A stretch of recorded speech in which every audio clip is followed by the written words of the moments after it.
श्रीराम समर्थ. समर्थ रामदास स्वामींनी स्वतःचा प्रपंच केला नाही, पण इतर सर्वांचे प्रपंच व्यवस्थित राहावे म्हणून समाजाला उपदेश मात्र केला. टाकळी येथील तपश्चर्या संपल्यानंतर पुढील 12 वर्ष संबंध भारताची तीर्थयात्रा त्यांनी केली आणि समाजाची अवनीती आणि संसाराची परवड त्यांनी व्याकुळ होऊन पाहिली. अस्मानी आणि सुलतानी संकटांनी प्रजा त्रस्त झालेली दिसली. अशा लोकांचे दीनवाणी प्रपंच पाहून त्यांचे चित्त अस्वस्थ झाले आणि त्यांना अशी चिंता वाटू लागली की या मोडक्या तोडक्या संसाराचे काय होणार, त्याचं वर्णन ते करतात.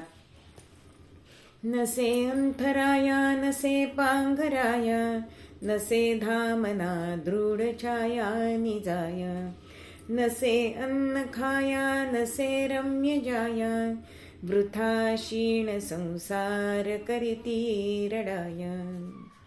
अहो ते म्हणतात, लोकांना धड अंथरूण नाही, पांघरून नाही, त्यांना घर नाही, वरती डोक्यावर छप्पर नाही, खावयास अन्न नाही, अनुरूप अशी बायको नाही. मग हे लोक असे वृथा रडत खडत संसार करत असतात. त्यांच्याजवळ द्रव्य नाही, धान्य नाही, आणि मग हे लोक कामक्रोधाने खवळलेले राहतात, पराधीन बनलेले असतात. दास्यात राहिल्यामुळे त्यांना मरायलाही वेळ नसतो. असे लोक कशासाठी संसार करतात?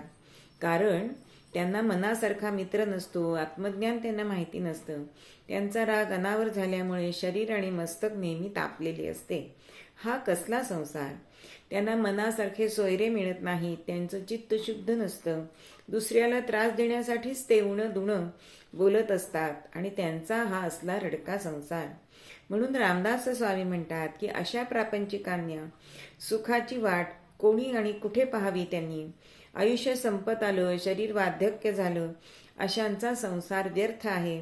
आणि अशा ह्या दैन्य अवस्था संसाराची झालेली आहे आणि म्हणून त्यांची फटफटीची होते. मग अशा संसारिकांना कोणाचा आधार, असं ते प्रश्न विचारतात. जय जय रघुवीर समर्थ.